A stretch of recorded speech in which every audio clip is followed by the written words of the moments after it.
Chapter 12. Tumambad kaagad sa akin ang natutulog na si Kill pero nawala lang ang paningin ko dito nang napunta ang paningin ko sa sofa at tumambad sa akin si tita nagulat habang nakatingin sa akin. Tumayo ito nang makita ako. Ngumiti ako dito ng pilit at hindi ko maiwasang hindi makaramdam ng awkward. Pinasadahan kaagad ni tita ang katawan ko mula ulo hanggang paa, siguro nagulat ito kung bakit ganito ang suit ko. Umayos ako ng tayo at tumingin kay Kill na mahimbing ang tulog pero binalik ko rin kay tita, pwede po bang iwan niyo muna kami?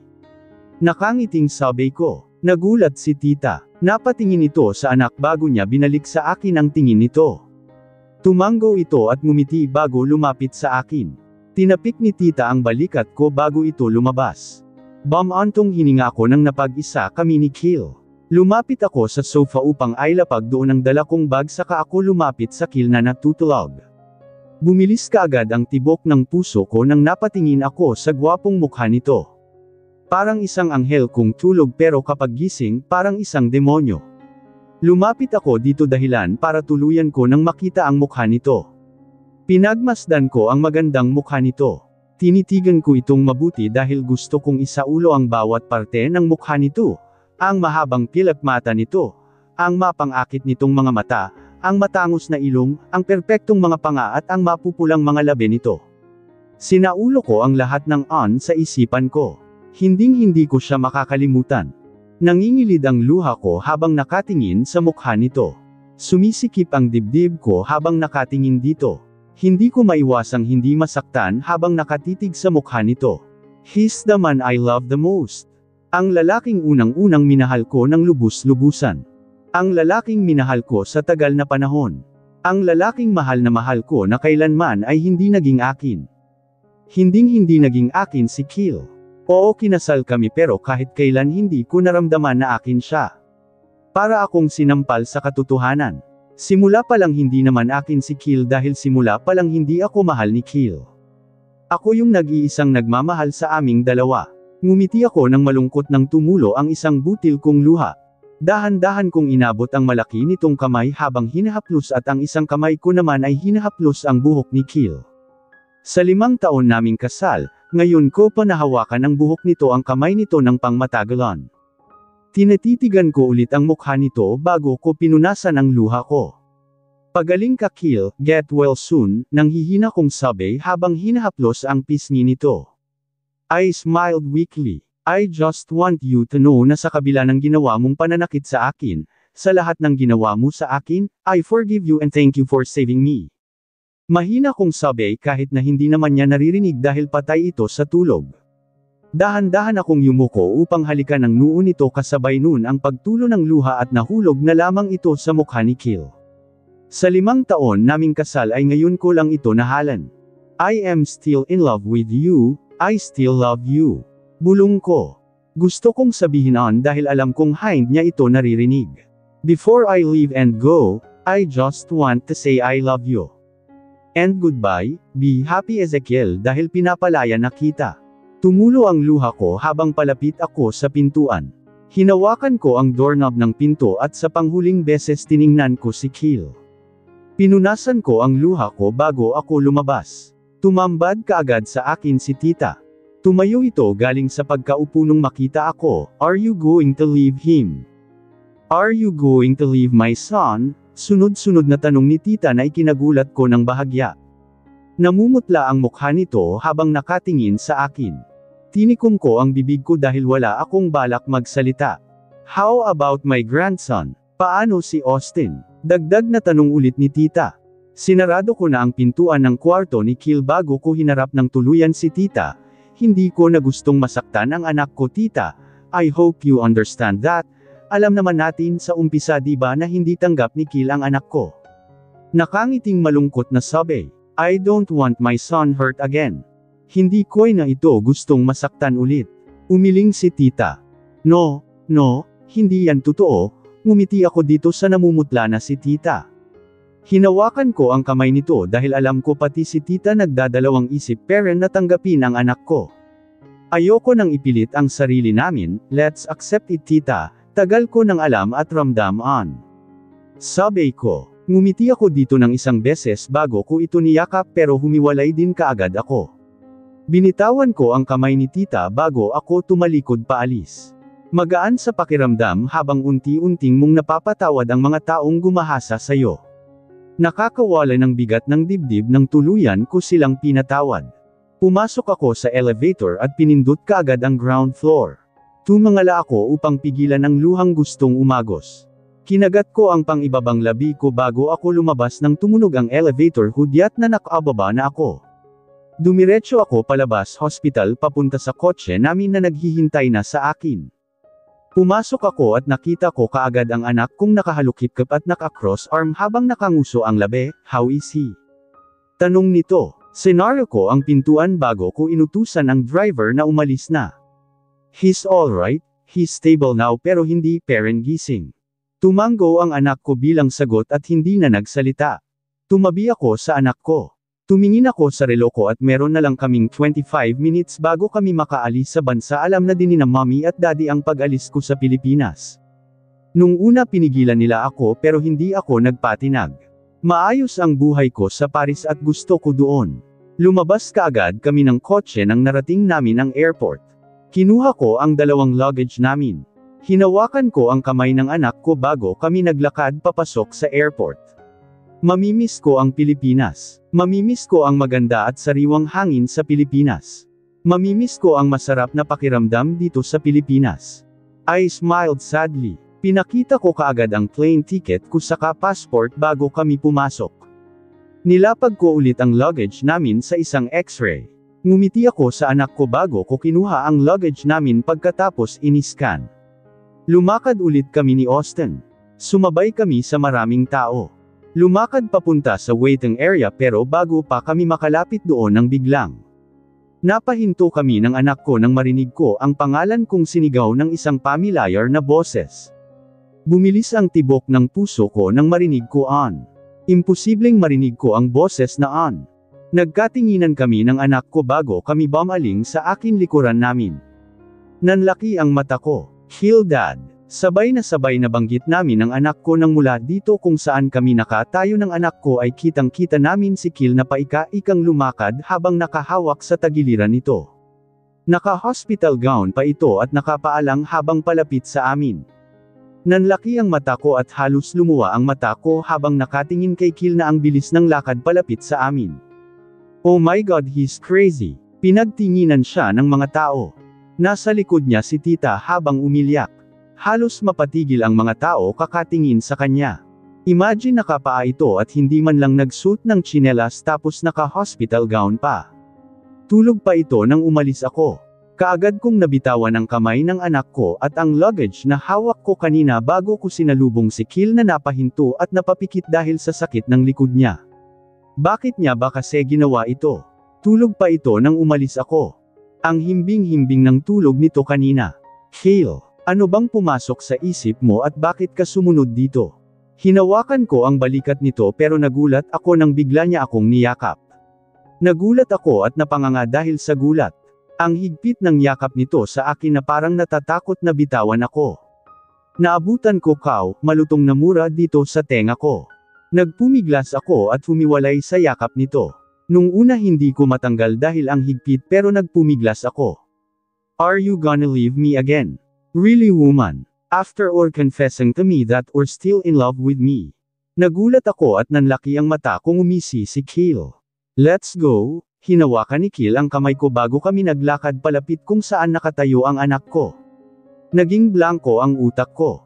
Naestetuwa ako. Gulat na gulat ako at halos hindi ako makaimik at makapagsalita. Wait, kinuha ko ang kamay ko mula sa pagkawak ni Kill at tiningnan ito ng seryoso. Tiningnan ko ang kabuuan nito dahil sa itsura niya. Palihim kong kinagat ang pang-ibabang labi ko nang makita ko ang malaki nitong paang walang tsinelas. Where are you going? Walang emosyong sabi ko habang nakatingin dito. Humarap ito sa akin. Kayo, balik na tanong nito. Hindi ako sumagot at tiningnan lamang ito ng walang emosyon. Anong bang ginagawa ng lalaking ta? He's crazy. Kinuha niya ulit ang kamay ko. Let's go. May iwan na tayo ng airplane. Shit, kinuha ko ulit ang kamay ko. kami lang ang aalis, at anong ginagawa mo dito? Dapat nasa hospital ka nagpapagaling, inis kong sabi. Pinagtitinginan na kami ng mga tao, mamatay ako sa hospital pag nalaman kong aalis ka, and yes sasama ako kung saan ka pupunta ng anak ko. Mabilis na sagot nito laglag ang pangako. Let's go dahil marami akong sasabihin sa'yo.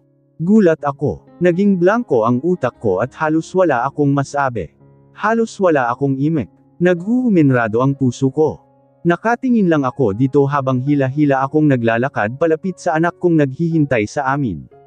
Paika-ika itong lumakad at hindi ko maiwasang hindi mapasulyap sa damit nito at sa paang niyang walang zanilas. Wala akong masabi, naging blanko ang utak ko. Parang lumilipad ang isip at utak ko sa kawalan. Pilit kong binabalik ang ulirat ko pero wala talaga. Sandali lang, sabi ko nang kinuha ulit ang kamay ko sa hawak ni Kyle. Pumikit ako ng mariin at huminga ng malalim. Kinalma ko ang sarili ko. You're staying here, you're not leaving, go back to the hospital at magpagaling ka doon. Seryosong sabi ko habang nakaturo ang kamay ko sa entrance ng airport. Hindi ko maintindihan ang ginagawa ng lalaking ta. Ang gulo-gulo. Bakit niya ito ginagawa? No umiling si Kyle at lumapit doon sa malita at hinawakan ito. Sasama ako, you don't want to live here in the Philippines right? Then I don't like it here either, sasama ako sa inyo ng anak ko. Sabi nito at naunang naglakad. What? You called me son? That's new ha? Biglang komento ng anak ko. Napatigil si Kyle sa paglalakad at bumaling mula sa amin. Pinagtitinginan na kami ng mga tao dito. Siguro iniisip nilang baliw si Kyle. Ang malaking tanong lang sa isipan ko ay paano ito nakapasok na walang plane ticket at passport na dala. He's Valerian. Oo nga pala, I almost forget. Napapikit ako halos hindi ko maindihan ang ginagawa ni Kyle ngayon. Dapat nasa hospital ito nagpapagaling tiningnan ni Kyle ang anak ko pagkatapos niyang marinig ang sinabi ni Austin at kung hindi ako nagkakamali ay may dumaan na sakit at guilt sa mga mata nito. Kumirot ang puso ko at bumantong hininga ng malakas. Napatingin ako kay Kyle na ngayon walang emosyong nakatingin sa amin. Mahigpit ang hawak nito sa malita namin. Hindi ito makapagsalita. Please I wanna go with you too, gusto kong sumama sa inyo. Napapaos na boses ni Kyle. Yumuko ito, why? Bakit Kyle? Gustong gusto kong itanong yan pero walang lumabas sa bibig ko. Yumuko si Kyle na parang nanghihina. Kumirot ang puso ko. Bakit siya sasama sa amin? Anong dahilan niya, sasama ka sa amin? Habang sutsut ang damit na pang-hospital, marahan kong tanong. Inangat ni Kyle ang ulo nito at napatingin sa akin ng nanlaki ang mata. It's okay. I can call my secretary to send my stuff tomorrow in the Paris. Nakangiti na itong bumaling sa amin. Kung kanina ang lungkot ng mukha nito pero ngayon nakangiti na. Let's go. I have a lot tell you, we have a lot talk about. Dagdag nitong sabi bago hinayla ang kamay ko. Nagkatinginan kami ng anak ko bago kami sumunod dito. Hindi matanggal ang paningin ko kay Kyle habang naglalakad kami papunta sa airplane. Naghuhuminrado ang puso ko. Ang bilis-bilis ng tibok ng puso ko. I admire his guts, talagang paggising nito ay sumunod ito sa amin kahit na naka-hospital gown ito at walang zanilas at nakapaalamang. Pinona ko ang anak ko sa hagdan ng airplane. Tumingin ako kay Kyle dahilan para magtinginan kami pero umiwas din ako dahil hindi ko kayang tagalan ang titig dito. Mas lalong gusto kong sumama sa'yo, after you admitted that you're still in love with me, buti na lang hindi nagbago. We have a lot to talk about. Umiwas ako ng tingin pagkatapos kong narinig ang sinabi nito. Nauna akong pumasok at hindi na sumagot dahil kakaiba ang naramdaman ko sa sinabi niya. Sumunod ako sa anak ko at lumapit dito. Napunta kaagad ang mga mata ng mga tao nang pumasok si Kyle. Laglag ang panga ng iba habang pinasadahan nila ito ng tingin mulo hanggang paa. Inisip siguro nilang baliw si Kyle pero imposible dahil sa magandang nilalang na ito hindi nila iisipin na baliw ito. Umiwas ako ng tingin. Pumikit ako ng mariin saka ako napabuga ng isang malakas na buntong hininga bago ako lumapit dito dahil kahit anong tanggi ko sa sarili ko ay hindi ko maiwasang hindi mag-aalala dito. Alam kong hindi pa ito magaling dahil kakagising lang nito at natatakot akong baka mabinat ito. Hinawakan ko ang kamay nito at dahan-dahan ay nalayang maglakad habang palapit sa upuan namin ng anak ko. Napatingin ako sa paa nitong walang zainilas. Kinagat ko ang pang-ibabang labi ko, I wonder kung nilalamig ba ito. Pinilig ko na lang ang ulo ko at hindi na nag-isip pa. Lumabas ang anak ko sa upuan nito bago ako pinasok si Kill at pinatape sa bintana bago ako umupo sa tape nito pero bago nilagay ko muna ang malita sa taas lang namin. Kinuha ko ang kamay ko ng anak ko at hinayla ito paupo sa kondongan nito. Thank you, bulong ni Kill sa tenga ko dahilan para mapabilang ako. Nakita ko kaagad ang sakit, lungkot, pagsisisi, pagdurusa, pait, at galit sa mga mata nito. Lumunok ako dahil ngayon ko lang itong nakita sa malapitan. Ang ganda-ganda ng kulay brown niyang mga mata, para kang inaakit hindi ako makapagsalita. Or still the Samantha I know, you still cared to those people who hurt you especially to me. Mahina itong sabi. Nakatingin ito sa akin habang ako naman ay nasa unahan lang nakatingin habang ang anak ko naman ay nakaupo sa kondongan ko habang nasa dibdib ko ang ulo nito. Ang mga paa naman ni Austin nasa kondongan din ni Kill. To tell you honestly, nahihiya ako, bulong ni Tuwat. Humigpit ang hawak ko sa anak ko nang marinig ko ang sinabi ni Kill. Lumipad na kami sa kawalan at kitang-kita namin ang mga gusali sa ibaba hanggang sa matabyunan na ito ng mga ulap. I gonna miss the Philippines. Nahihiya akong humarap sa iyo, nahihiya akong humarap sa anak ko, nahihiya akong humarap sa inyong dalawa, lalo na kapag naalala ko ang ginawa ko. Ramdam ko ang hinanakit sa boses nito. Nangingilid ang luha ko habang nakatingin sa unahan. Hindi ako lumingon dito dahil alam kong nakatingin sa akin si Kill. Kumikirot ang puso ko. Hindi ko maiwasang hindi masaktan sa sinabi nito. Hindi ako makapagsalita dahil hindi ko alam kung anong sasabihin ko. Please, nagulat ako nang bigla niyang kinuha ang kamay ko. Nagkatinginan kaming dalawa, let me, pinaglapat niya ang aming palad. Hold your hand, bago niya pinagsiklap hinabol ko ang hininga at mas lalong nagulat nang sinandal nito ang ulo sa balikat ko. Hindi ako makagalaw huminga ito ng malalim at mukhang nabunutan ng tinik. Pigil hininga ang ginawa ko. Halos pigilan ko ang hininga ko. Hinayaan ko si Kill sa balikat ko. Hinayaan ko rin na hawakan niya ang kamay ko. Nung una sinubukan ko itong kunin pero masyadong mahigpit ang pagsiklap nito sa akin. Pareho sila ng anak kong tulog sa biyahe. Halos mulat ako buong biyahe. Natutulog ang anak ko sa dibdib ko habang si Kill naman ay nasa balikat ko. Ang bigat-bigat nila pero kinaya ko. Ayokong magising sila sa simpleng galaw ko lang. Hindi ko alam kung anong maramdaman ko sa sinabi ni Kill kanina. Pagkatapos kasi ng pagsandal nito sa balikat ko ay nakatulog kaagad ito. Siguro napagod ito kakahabol sa amin. Bagong gising pala ito tapos naghabol kaagad. Masakit pa ang katawan nito lalong-lalo na tama ng bala sa likod nito. Ilang oras kaming nasa biyahe bago namin narating ang Paris. Gising si Kill paglapag pa lang ng sinakyan namin habang ang anak ko ay tulog mantika. Kinuha ko ang kamay ko mula sa hawak ni Kill dahil para madala ko sa bisig ang anak ko. Kung wala lang sugat si Kill, siya na sana ang magdadala sa anak ko pero alam kong meron pa itong sugat. Siya ang nagdalang ng malita. Hinubad ko pa ang jacket ko para maibigay ko dito dahil alam ko kung gaano kaamag dito sa Paris.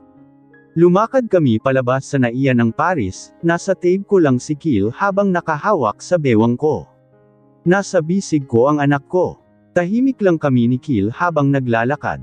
Gabe na nang narating namin ang Paris. Matutulog talaga ako pagdating sa hotel.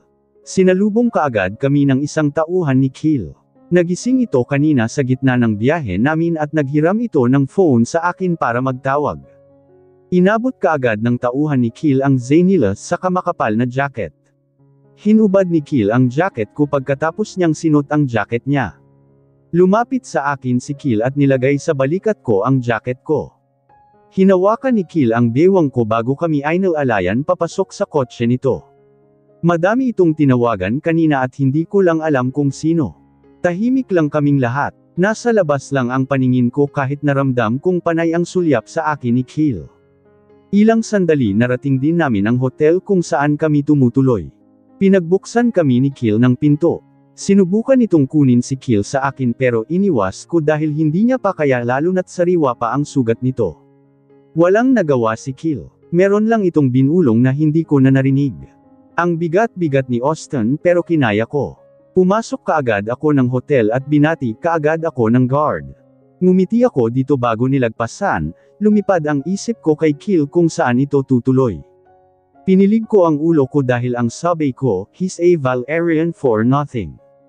Sumunod ito papasok sa kwarto namin ng anak ko, are you hungry? Umiling kaagad ako sa tanong nito. Pumasok ako sa kwarto ng anak ko bago ko ito nilapag. Hinalikan ko ito sa pisngi bago ako lumabas ng kwarto. Take a rest now Sam, I have a lot to tell you tomorrow, good night. Binaliwala ko ang sinabi nito. Kaagad akong damapa sa kama at pinaikit ang mga mata dahil pagod na pagod ako. Bukas ko na lang iisipin ang tungkol kay Kill. Nakatulog ako ng mahimbing dala na rin siguro ng pagod pero nagising din dahil kumakalam ang sikmura ko. Napamulat ako nang makaramdam ako ng gutom. Bumangon ako at dumiretso sa pinto. Binuksan ko ito at lumabas ngunit natigil din nang makita ko si Kill na nakapikit habang nakasandal sa sofa. Nakatopless ito dahilan para makita ko ang malaking band-aid sa katawan nito. Kill, lumapit kaagad ako dito. Ano bang ginagawa ng lalaking ta? Dahan-dahan akong naglakad para hindi ito magising. Tiningnan ko ang orasan at 1 AM pa lang. Gutom ako pero mamaya na lang siguro ako kakain, gagawa na lang ako ng sandwich. Napatingin ako sa mesa nang makita ko ang first aid kita. Nakadimd ang ilaw pero sapat na on para makita niya ang paligid. Napatingin ako kay Kill na nakasandal sa sofa habang nakapikit. Bakit hindi man lang ito pumasok sa isa sa mga guest room ko dito? Bumalik ang paningin ko sa mesa. Kinagat ko ang pang-ibabang labi ko nang napagtanto kong ginamo niya mag-isa ang sugat niya. Lumapit ako dito, yumuko ako, hindi ko maiwasang hindi makaramdam ng awa. Pinagmasdan ko muna ito. Gumagalaw ang Adam's apple nito dahil sa paglunok nito. Sunod-sunod din ang hininga nito dahil sa tulog. Panigurado bukas na bukas sasakit ang batok nito kapag dito siya matutulog. Kill, wake up, hinaplos ko ang balikat nito habang ginigising. Gumalaw ito. Tumingin ito sa kanan at kaliwa bago ito humarap sa akin. Hinusat nito ang kanyang mga mata. Hindi ko maiwasang hindi masaktan habang nakatingin dito. Parang pinipiga ang puso ko. Come on, let me take you to guest room para maayos ang tulog mo. Marahan kong sabi. Bakit ba kasi dito ito natulog? Pwede naman itong matulog sa guest room, hindi man ako mademo at hindi rin ako magagalit o itataboy man lang ito. Dahan-dahan itong tumayo ngunit napaupo din at nakapikit. Napamura ng malutong si Kill. Kumunat ang noo ko pero kaagad din akong nataranta nang makita ang dugo sa band-aid nito. Napamura kaagad ako at halos hindi ko alam kung anong gagawin ko. Sandali, palitan natin ng bagong band-aid yan. Nataranta kong sabi habang hinahalughag ang first aid kit. Kinabahan kaagad ako. Bakit niya kasi ginalaw? Bagong opera pa lang tapos ginalaw na niya kaagad. Kinuha ko kaagad ang malaking band-aid bago ako lumapit dito. Ano ba kasing ginawa mo? Alam mong bagong operahan lang ito tapos ginalaw mo. Sermon ko dito. Umupo ako sa table nito at lumapit pa ako ng kaunti dito. Nakapikit ito dahil siguro sa sakit. Inikat ko ang band-aid sa katawan nito. Mula sa tiyan hanggang sa likod. Inikat-ikot ko lang ito. Ilang beses kong narinig ang mga malalakas na buntong hininga ni Kill. Magkalapit ang mukha namin lalong-lalo na ang katawan namin. Binaliwala ko ito dahil gusto kong magamot ang sugat nito. Take me back please, tanggapin mo ulit ako, biglang sabi nito sa mukha ko. Napahinto ako sa pag-ikot ng band-aid at napatingin dito. Naghuhuminrado ang puso ko pero binaliwala ko ang pakiramdam na bukas na bukas, pupunta kang hospital. Hindi ako nurse para gamutin ito. Seryosong sabi ko at binaliwala ang sinabi nito kanina. Hindi sumagot si Kill at hinaplos lamang ang buhok ko. I'm sorry, biglang sabi na naman nito. Huminga ako ng malalim at tinapos ang pag-band-aid sa sugat nito. I know, sorry is not enough to forgive me. Sa dami kong naging kasalanan sa inyo ni Austin, I don't think I deserve the forgiveness but I am still hoping na mapapatawad mo ako.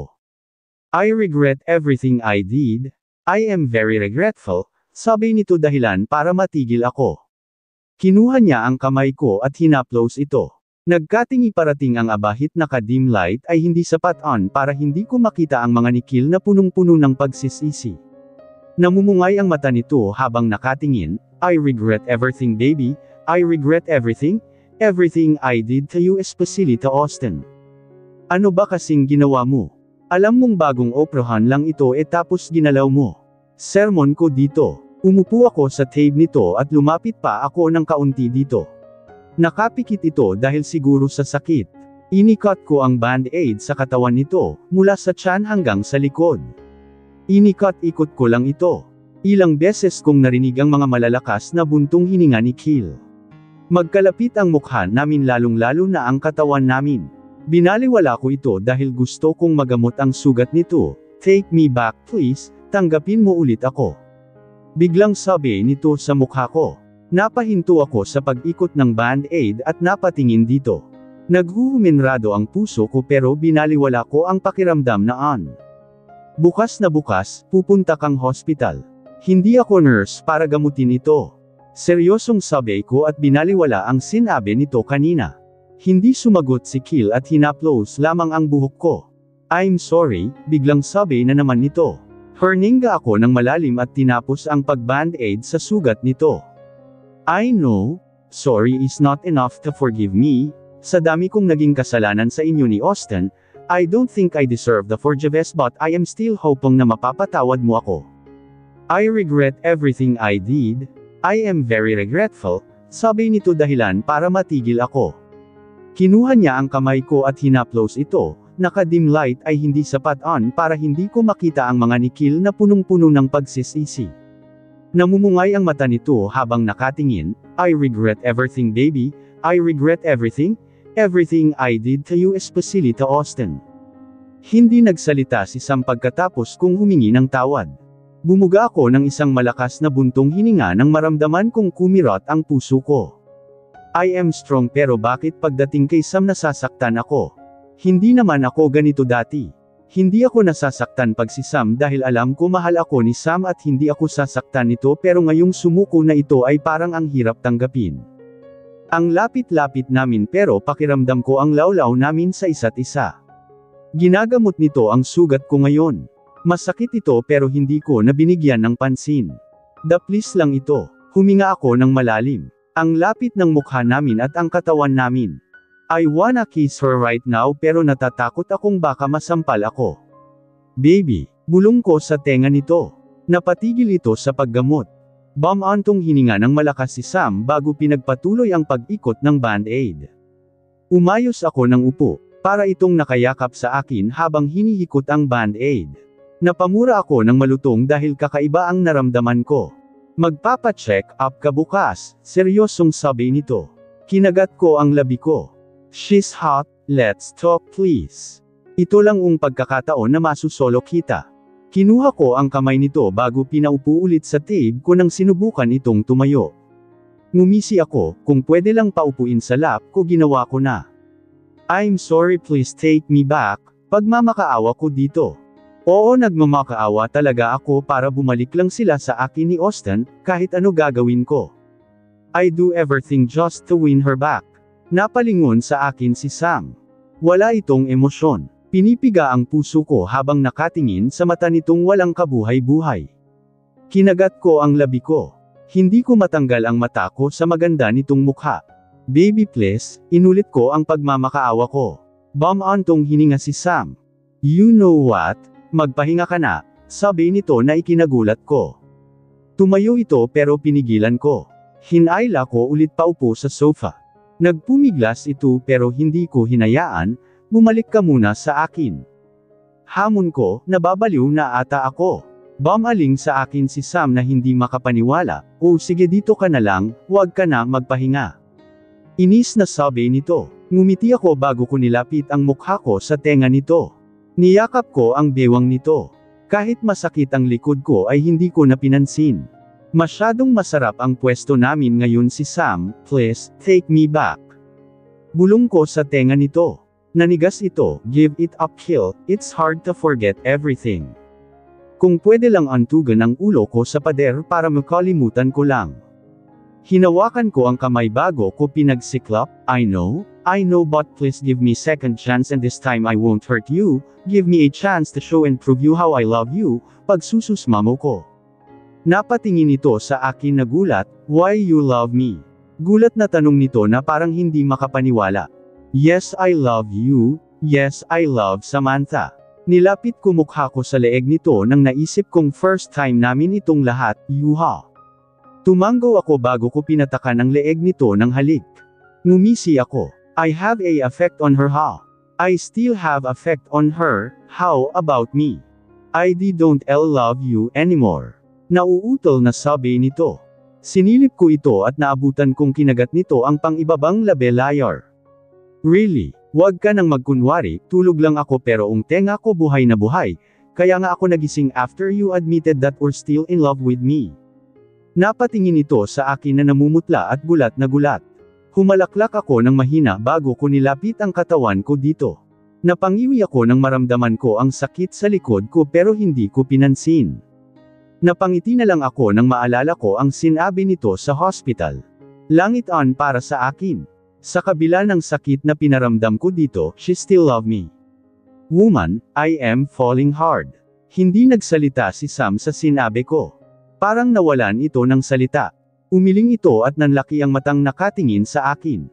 I admire her, ang lakas-lakas ng babaeng ta. Pagkatapos ng nangyari sa kanya ay nakatayo pa rin ito at hindi man lang sumuko. You still in love with me? You still love me? Narinig ko yan. Tandang-tanda ko pa ang sinabi mo sa hospital. You still love me Sam pero pagkatapos iiwan mo ako. No. Panindigan mo ako, seryoso kong sabi. Hindi gamlo si Sam. Tahimik lang ito. Mahigpit ang hawak nito sa kamay ko na pilit tinatanggal ang kamay ko sa bewang nito. Nanatili naman ang ulo ko sa leeg nito. I know, ang dami kong kasalanan. I hurt you many times. I hurt you so much but I regret it. I hurt you physically and emotionally and I'm sorry about that. Like what I said, I regret everything I did. I know it's hard to forgive me but please give me a chance to show you how much I regretful. Give me a chance to show you how much I love you. Give me a chance to prove myself that I deserve your love.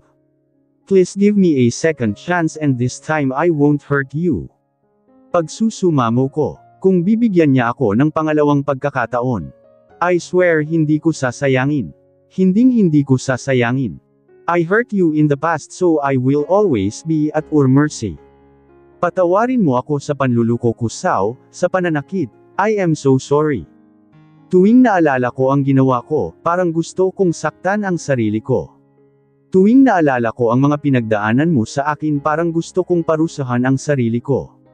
Gustong-gusto kong saktan ang sarili ko tuwing naalala ko ang mga luha mo. I am so sorry, tumulo ang isang butil kong luha. Naramdaman ko kaagad ang panginginig ng balikat ni Sam. Tiningnan ko at tumambad sa akin ang mukha nitong punong-puno ng luha. Mas lalo kong niyakap ang bewang nito. Humikbi si Sam ng mahina dahilan para unti-unting mapunit ang puso ko. I remember everything Sam, Austin is my son at patawarin mo ako sa lahat ng nasabi ko na masasakit na salita. I was mad that time kasi akala ko hindi ko anak si Austin dahil wala akong maalala, dahil akala ko nagpabuntis ka sa ibang lalaki para lang makuha ako at galit na galit ako nun. Sabi ko habang lumuluha, hindi makatingin si Sam sa akin. Humagulgol ito ng mahina, siguro nagbabalik tanaw nito. Humigpit ang hawak ko sa bewang nito bago ko hinalikan ang balikat nito. Naalala mo ang unang kita natin?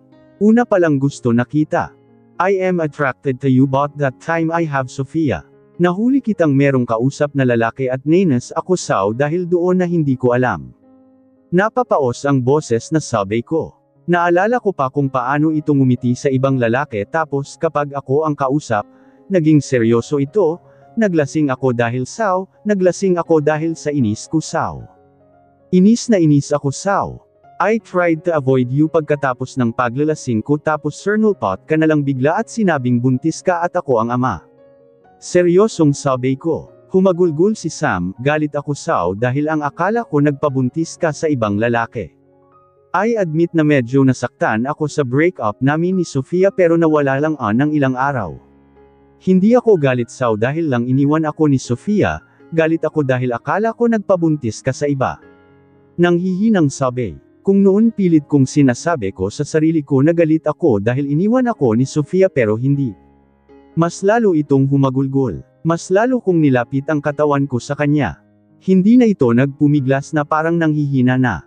Sineksik ko ang ulo ko sa leeg nito at inamoy.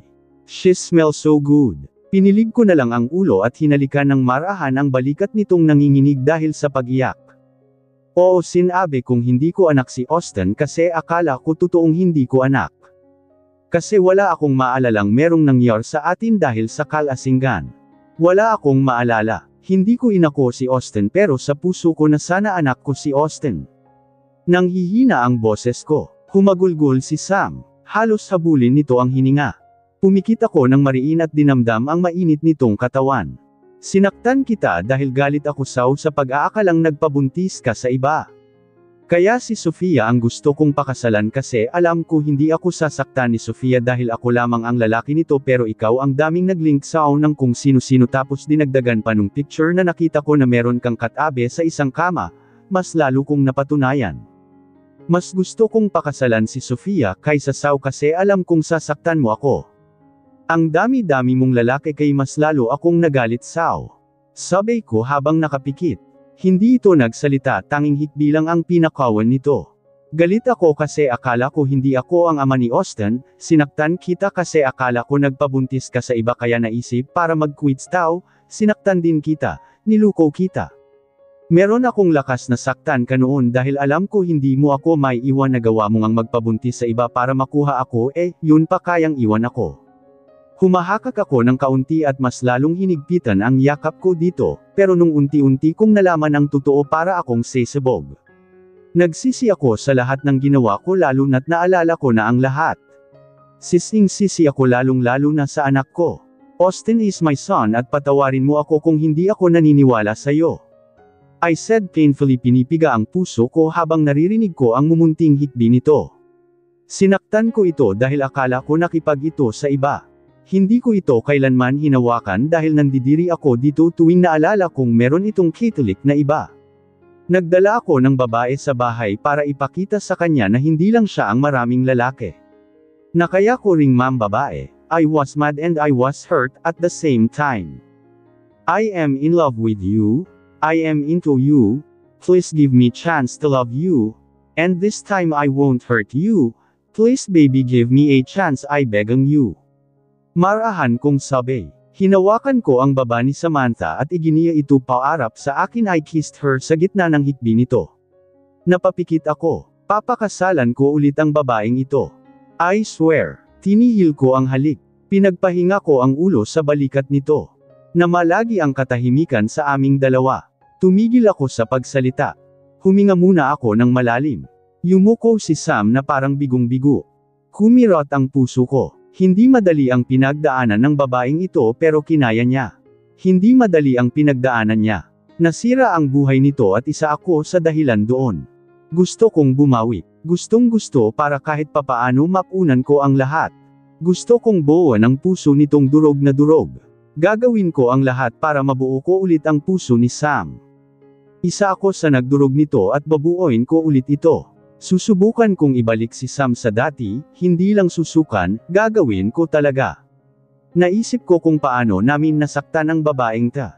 Na walang ibang ginawa kundi ang magmahal at mag-alaga para sa amin. Paano ko nasaktan ang babaeng ta na walang ibang ginawa kundi ang mahalin ako.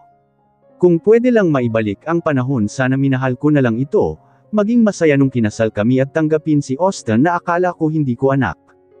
Austin is mine lalo na't nakita ko ang DNA test na pinagawa ko kay Adam. Nalaman ko ito sa gitna ng paghahanap ko sa mag-ina ko ng isang buwan.